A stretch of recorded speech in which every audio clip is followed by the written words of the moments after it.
Judy Hannon, Mayor of Wallandilly.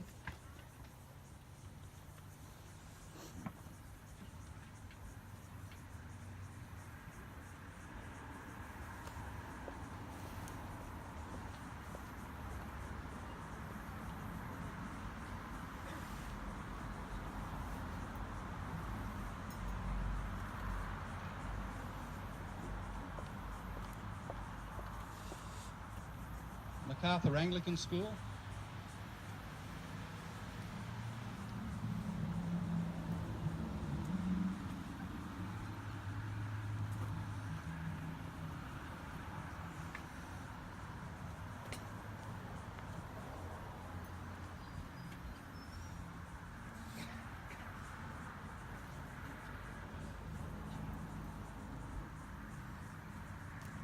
Narellan Rotary Club.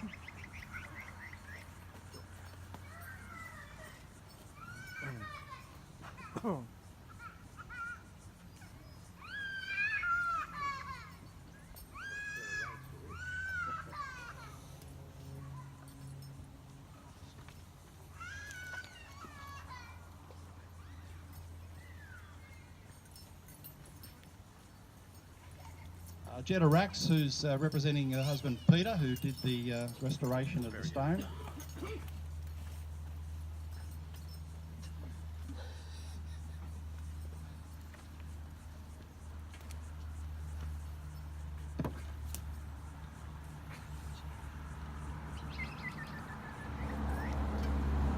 I have a wreath to lay, after which could any private citizens or representatives of other community organisations please come forward.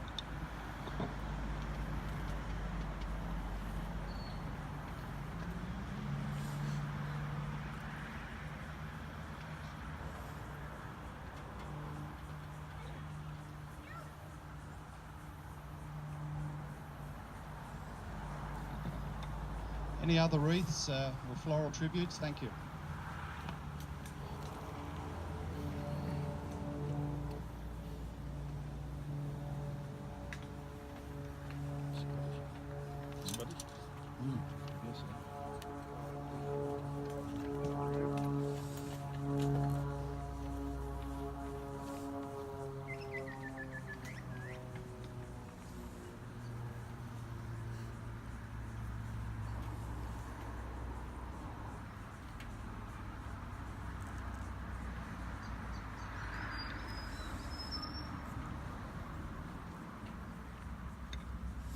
Ladies and gentlemen, one of the purposes of this restoration project was to get younger people involved in their understanding of the service, the sacrifice of those who are listed on the memorial, and an understanding in its time and place of what it meant in this community for young men to march off to war on the other side of the world, and in these particular cases not come back. And it's been a pleasure to work with the Gateway class at MacArthur Anglican School, their teacher Peter Groves, to watch them produce this Brownlow Hill Soldiers Memorial commemorative booklet that has a full history of the memorial and each of the diggers listed for World War I and World War II. And to address the gathering as part of our service, I'd now ask Michaela Butler and Lucy Lee Mingay to speak on behalf of their class, their school, and young people in our community.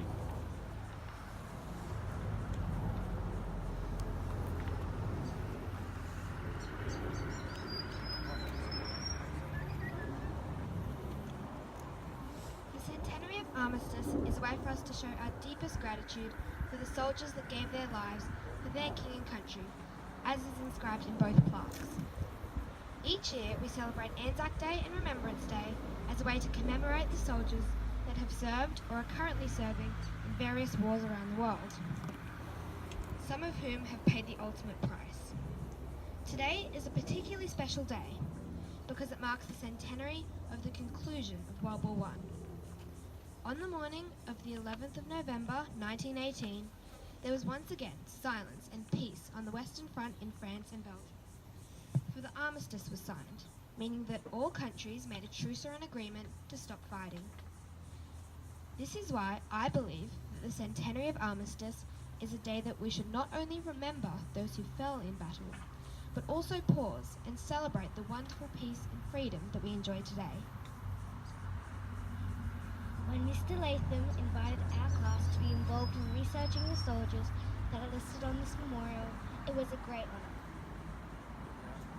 A few months ago, my class travelled to this site to learn more about what our project might involve. And I can tell you that what we saw then was very different to what we see today. An almost forgotten memorial enclosed in an old rusty gate, tall grass, somewhat concealing it from passing motorists. It has now been restored and invites people to come and stand a while to reflect on the rich heritage of this area and the contribution made by these 9 young men. In conducting research for the commemorative booklet you all hold, we were reminded of just how many men gave their lives for our freedom. Whilst not all of the soldiers listed on these plaques died in actual combat, some died from illness and some in training exercises. One thing is true of all these men. They left the peace and safety here of this beautiful area and did not return. It makes me incredibly grateful to be living here in Australia, a free nation, and enjoying the freedom we often take for granted. Freedom that came at a price. As young people, we are the future of this nation. We are in a position to preserve the memory of those who have served our country in war. Being involved in this day is a real privilege, and it is our hope that more and more young people will join us in taking a stronger interest in the history of our nation and wars. Children and young people can really struggle to fully understand what war is like, and it is good to be shielded from much of the details. However, it is very important that we understand the sacrifices made. This memorial commemorates 9 soldiers that lived in this area, who fought for our freedom. Thank you.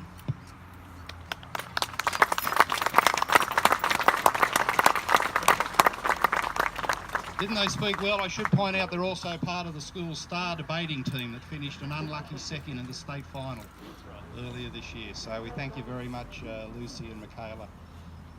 I now invite the immediate past president of the Narellan Rotary Club, himself a veteran who served his country, the man who gave approval and helped so much to get this going for the restoration, Phil Dowd.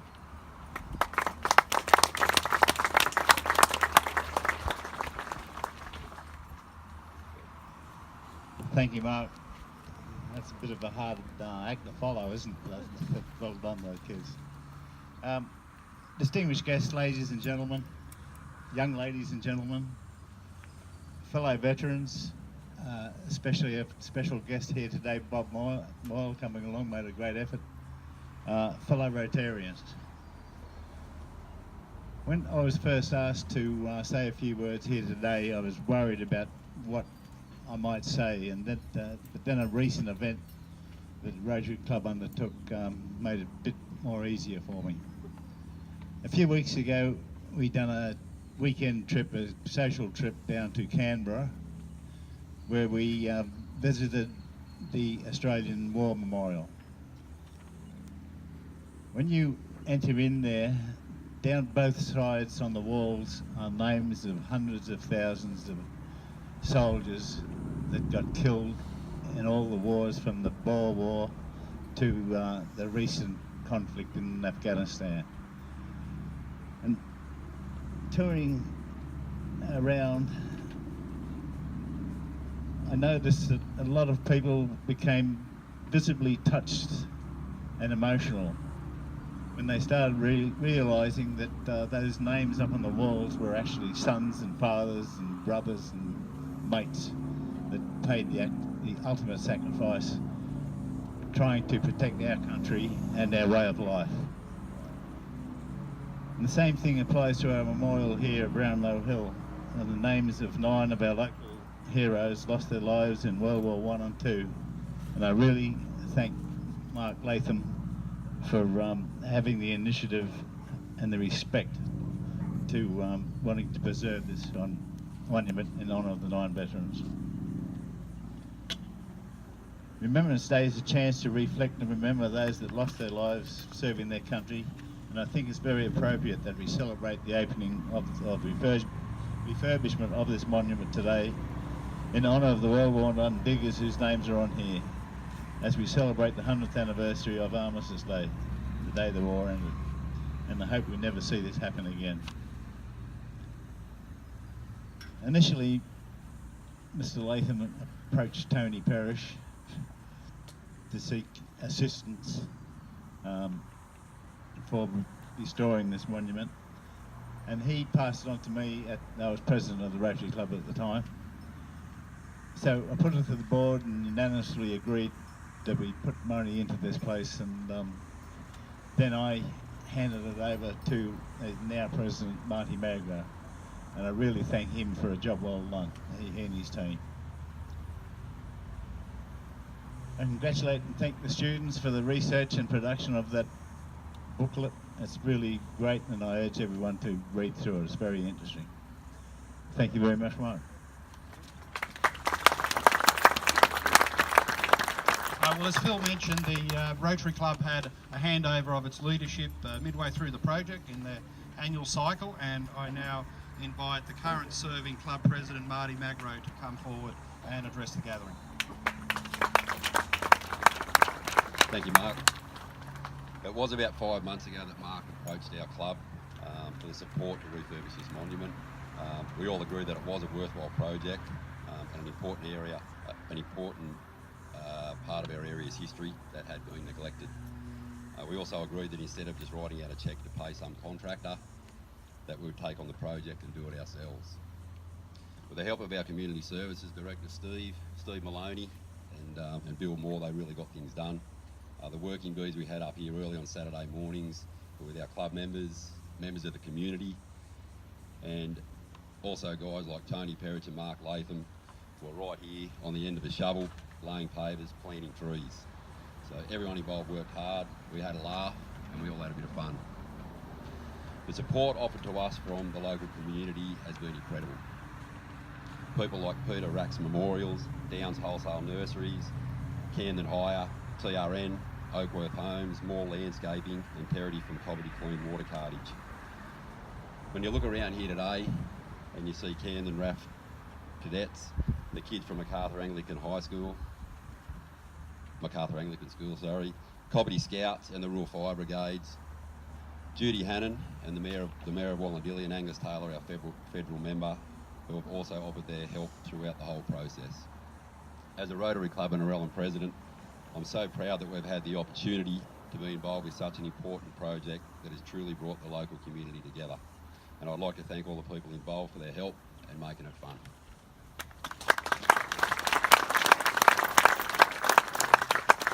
Thanks very much, Marty. Our local federal member for the seat of Hume, Angus Taylor, has been a supporter of the project from the beginning, and I'm delighted he's here today taking a short break from bringing down all those electricity prices we hear about to be part of the honouring of the diggers on this very special Remembrance Day. Thanks, Angus.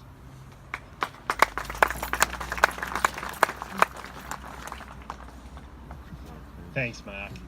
And look, thank you for doing this. This is absolutely wonderful to see. These small memorials in the rural areas and villages around my electorate, and I have lots of them, are easily forgotten. And it's just wonderful to see someone picking this up, picking this project up and running with it. And I acknowledge the amazing work done on so many projects around my electorate by Narellan Rotary. I keep seeing you guys at events like this. Marty, fantastic. Phil, the Perriches, as poor farmers from just up the road. It is fantastic to see you guys just making such a contribution to our community. Absolutely wonderful. Wallandilly Council, I know you've, Judy, been strong supporters of this as well. But of course the community more than anything. And this is about community. These memorials were about community when they were first established. Because 100 years ago, as we know only too well, almost to the minute now, we saw the end of the Great War, the First World War. And of course this Remembrance Day, Armistice Day, is about remembering the service and sacrifice of so many Australians during that war and subsequent wars and indeed previous wars.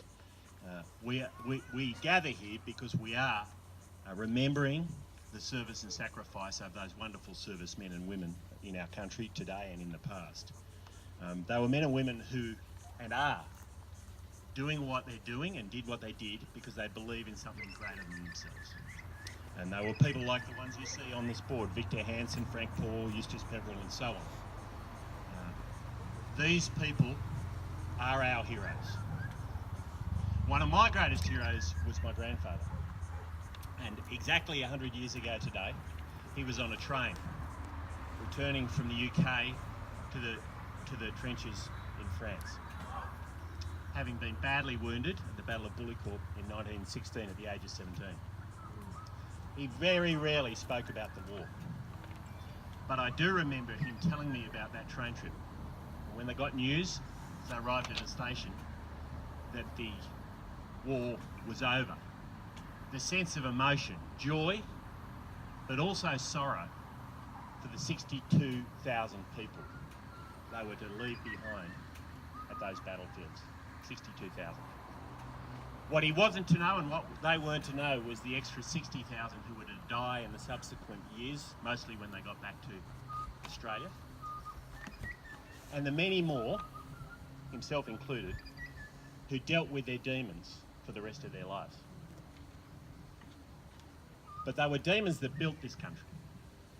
He indeed, my grandfather, built Nepean Dam not far from here and ended up becoming the chief engineer and chief executive of the Snowy scheme. And when I look back, I realise that his sense of duty, his sense of sacrifice, his sense of service came in so many ways from the demons he was running from the trenches in France. But it also gave him and those like him, that generation, a sense of service, a sense of respect, and a sense of duty, which is at the very heart of the Anzac spirit. A spirit that we so desperately need to rekindle and refine in this modern era. A spirit that believes in respect and duty and sacrifice, but also believes in freedom and tolerance. And seeing Michaela and Lucy here from MacArthur Anglican, I can only hope that our future generations will carry that spirit, that Anzac spirit, that Australian spirit, indeed that human spirit that values those things so dearly. They are central to what we are as a people, and they are central to the success in the future of our nation as it has been in the past, lest we forget.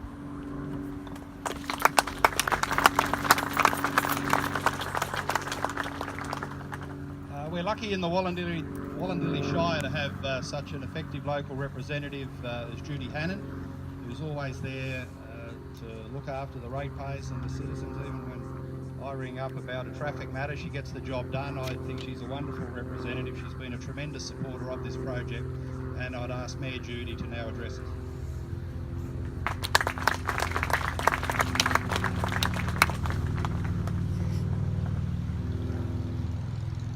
I have to start with the thank yous. And thank you, Mark, very much for the initiative. Thank you, Rotary. Thank you, parishes. Thank you, Angus, for coming here today. And I know a lot's been said about thank you, and a lot's been said about our soldiers. Can I please, for a minute, I like to imagine, can we roll back the time? Can we all roll back? Can we all roll back to the 1900s, the early 1900s, and imagine what this place would have been like? Can you imagine the young men, and I don't think we could actually call them men, they were young lads, leaving their families here to go off on this adventure overseas. But can you think about the families? There was no such thing as emails.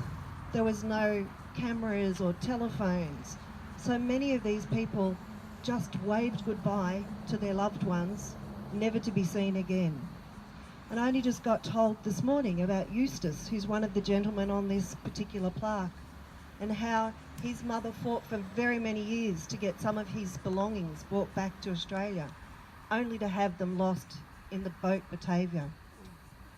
So there's many stories, and there's many stories across this community. And Angus touched on what we used to call shell shock. Can you imagine the families having their men come back? And now we recognise post-traumatic stress disorder. But in those days, there was no recognition of that. and families had to live with men who they just, in inverted commas, called changed. So this today is not just about these people who served, this is about all the families and community, which is why I think it's a wonderful thing to see so many community members come and be involved in the restoration here. As you all know, I live in Theresa Park, and like many of you, I drive past here. We drive past and we know the memorial's here. But you know, now we're going to take that much more notice. Each of us will call in and perhaps get a little bit of water and water some of the plants. I think they've been overwatered just lately, but keep remembering to do it, and it'll keep it in our minds. Because really, whilst this was known as a great war that we're talking about, there is no such thing as a great war, and I think we need to remember that. And that peace is a wonderful thing. And those 3 words that we all say all the time, I will come back to them in 1 second. I believe this, what we've done here today, is much bigger than the Theresa Park, Cobbitty, Narellan community. Because those 3 words, this little memorial has been forgotten, and these people that are on here have been forgotten. And anybody that goes off to future wars and we tell them we will remember them, we will certainly remember them.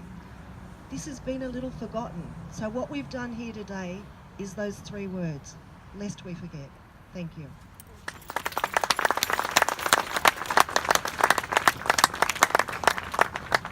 I'll now ask Angus and Judy to come forward to unveil the plaque that's mounted on the sandstone boulder here and officially declare the restored Brownlow Hill Soldiers Memorial as unveiled and open for your inspection. Thank you very much.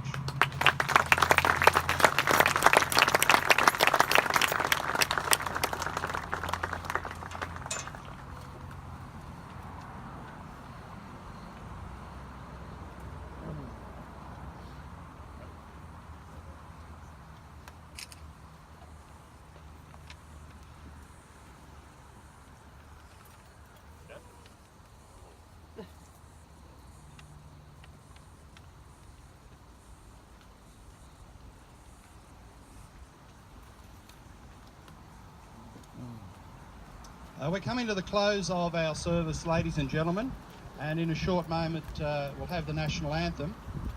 But if I could just thank you for your attendance. We didn't exactly know how many people would be here today, but it's obviously well over 100, which is a tremendous turnout.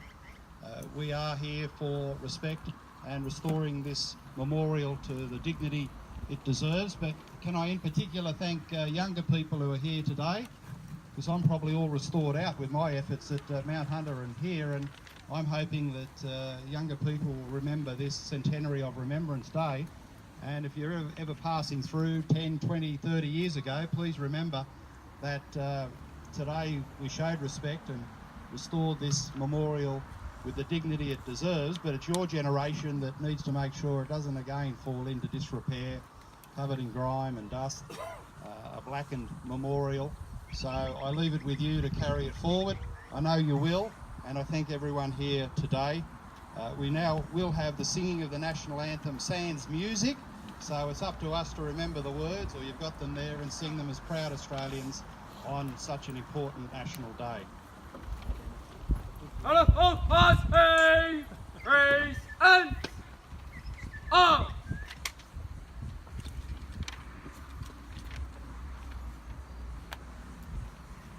Australians, oh, let us rejoice, for we are young and free. We've golden soil and wealth of soil. Our home is good by sea. Our land abounding nations is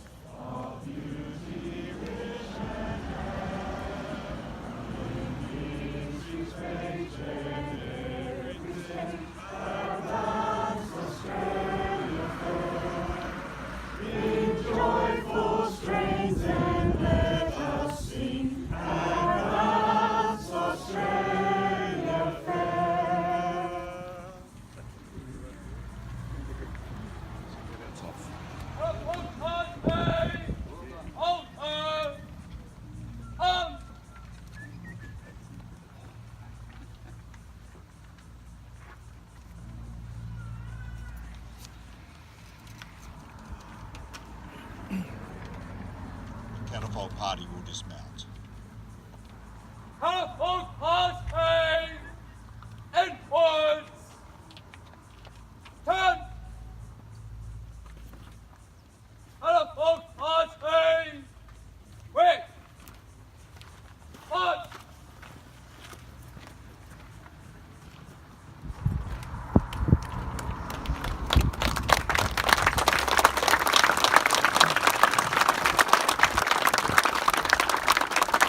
Thank you very much to the Camden RAAF.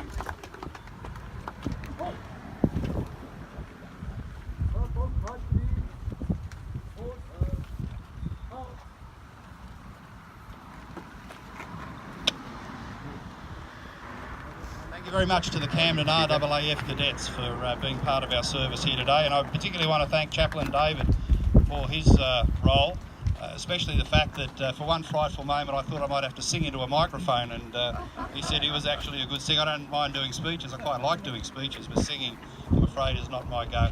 Thanks everyone for being here. It is a special moment in our community, and we have food, some sandwiches over to my left, your right, drinks, and also these commemorative booklets, and the coffee and tea van will be open again. Thanks everyone, thanks very much.